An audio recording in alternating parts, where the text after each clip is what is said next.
Hello friends, ಹೇಗಿದ್ದೀರಾ ಎಲ್ಲರೂ? ನಾನಿವತ್ತು ವೈಭವ ಲಕ್ಷ್ಮಿ ವ್ರತ ಅಂತ ಒಂದು ಬುಕ್ ಇದೆ. ಆ ಬುಕ್ಕಿಂದ ನಾನು ಕೆಲವು ಶ್ಲೋಕಗಳು, ಅಂದರೆ ನಾನು ಸೆಲೆಕ್ಟ್ ಮಾಡಿರುವ ಶ್ಲೋಕ ಯಾ ರಕ್ತಾಂಬುಜ ವಾಸಿನಿ ಅಂತ ದೇವಿ ಶ್ಲೋಕ.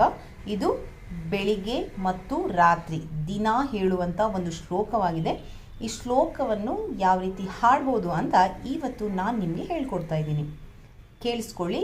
ಈ ಶ್ಲೋಕದಲ್ಲಿ 4 ಲೈನ್ ಇದೆ. ಅದನ್ನು ಹಾಡೋ ರೀತಿ ಈ ರೀತಿ ಇದೆ. ಯಾ ರಕ್ತಾಂಬುಜವಾಸಿನಿ ವಿಲಸಿನಿ ಚಂಡಾಂಶು ತೇಜಸ್ವಿನಿ. ನನ್ನ ಜೊತೆನೇ ರಿಪೀಟ್ ಮಾಡಿ. ಯಾ ರಕ್ತಾಂಬುಜವಾಸಿನಿ ವಿಲಸಿನಿ ಚಂಡಾಂಶು ತೇಜಸ್ವಿನಿ. ಆ ರಕ್ತ ರುಧಿರಾಂಬರ ಹರಿಸಖಿ ಯಾ ಶ್ರೀ ಮನೋಹ್ಲಾದಿನಿ. ಯಾ ರತ್ನಾಕರ ಮಂಥನಾತ್ ಪ್ರಕಟಿತ ವಿಷ್ಣೋಶ್ಚಯಾ ಗೇಹಿನಿ.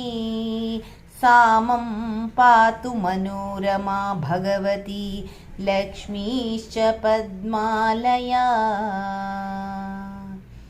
ಈ ಶ್ಲೋಕ ಸ್ವಲ್ಪ ಹಾಡಬೇಕಿದ್ರೆ ಒಂದು 4-5 ಸಲ ಹಾಡಿದರೆ ಮಾತ್ರ ಕರೆಕ್ಟಾಗಿ ಸ್ವರಗಳ ಉಚ್ಚಾರ ಕರೆಕ್ಟಾಗಿ ಬರುತ್ತೆ. ಇಲ್ಲಾಂದರೆ ತುಂಬಾ ಕಷ್ಟ ಇದೆ ಸ್ವಲ್ಪ. ಅಂದರೆ ಈಗ ಇಲ್ಲಿ ನೋಡಿ, ಚಂಡಾಂಶು ತೇಜಸ್ವಿನಿ, ಆ ರಕ್ತ ರುಧಿರಾಂಬರ, ಆಮೇಲೆ ಶ್ರೀ ಮನೋಹ್ಲಾದಿನಿ, ರತ್ನಾಕರ ಮಂಥನಾಥ್. ಈ ಥರ ಸ್ವಲ್ಪ ಸ್ವರಗಳ ಉಚ್ಚಾರಣೆ ಮಾಡಬೇಕಿದ್ರೆ ನಿಧಾನವಾಗಿ ನೋಡಿಕೊಂಡು ಹೇಳಿ. ನೋಡಿ, ವಿಷ್ಣೋಶ್ಚಯಾ ಗೇಹಿನಿ, ಆಮೇಲೆ ಲಾಸ್ಟ್ ಲೈನ್ ಸಾಮಂ ಪಾತು ಮನೋರಮಾ ಭಗವತಿ ಲಕ್ಷ್ಮೀಶ್ಚ ಪದ್ಮಾಲಯ. ಕರೆಕ್ಟಾಗಿ ನೋಡಿಕೊಂಡು ಹಾಡಿ. ಸ್ವಲ್ಪ ಸ್ವರಗಳು ಕಷ್ಟ ಇದೆ, ಅದರಿಂದ ನೋಡ್ಕೊಂಡು ಹಾಡಿ. ಇನ್ನೊಂದ್ಸಲ ರಿಪೀಟ್ ಮಾಡ್ತಾ ಇದ್ದೀನಿ. ಯಾ ರಕ್ತಾಂಬುಜವಾಸಿನಿ ವಿಲಸಿನಿ ಚಂಡಾಂಶು ತೇಜಸ್ವಿನಿ. ಆ ರಕ್ತ ರುಧಿರಾಂಬರ ಹರಿಸಖಿ ಯಾ ಶ್ರೀ ಮನೋಹ್ಲಾದಿನಿ. ಯಾ ರತ್ನಾಕರ ಮಂಥನಾತ್ ಪ್ರಘಟಿತ ವಿಷ್ಣೋಶ್ಚಯಾ ಗೇಹಿನಿ. ಪುನಃ ವಿಷ್ಣೋಶ್ಚಯಾ ಗೇಹಿನಿ. ಹೇಳಿರಿ, ಆ ಲೈನನ್ನು ಚೆನ್ನಾಗಿ ನೀವು ಹೇಳಿದ್ರೆ ನಿಮ್ಮ ಶ್ಲೋಕ ಚೆನ್ನಾಗಿ ಕೇಳಿಸುತ್ತೆ. ಸಾಮಂ ಪಾತು ಮನೋರಮಾ ಭಗವತಿ ಲಕ್ಷ್ಮೀಶ್ಚ ಪದ್ಮಾಲಯ.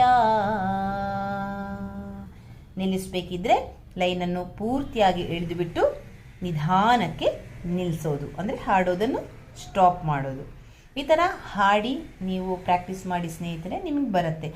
ಯಾವುದೇ ಶ್ಲೋಕವನ್ನು ಈ ಥರ ಏನಾದರೂ ಒಂದು ರಾಗ, ಇದೇ ರಾಗ ಅಂತ ನಾನು ಹೇಳ್ತಾ ಇಲ್ಲ, ಯಾವುದಾದ್ರೂ ಒಂದು ರಾಗ ಕೊಟ್ಟು ಹಾಡಿ ನಿಮಗೆ ಗೊತ್ತಾಗುತ್ತೆ, ಓ ನಾನು ಚೆನ್ನಾಗಿ ಹಾಡ್ತಾ ಇದ್ದೀನಿ ಅಂತ ನಿಮ್ಮ ಮನಸ್ಸಿಗೆ ಅನಿಸುತ್ತೆ, ಮತ್ತು ಕೇಳೋರಿಗೂ ಖುಷಿ ಆಗುತ್ತೆ. ಸೊ ಇದೇ ಥರ ಮಾಡ್ತೀರಲ್ಲ ಫ್ರೆಂಡ್ಸ್.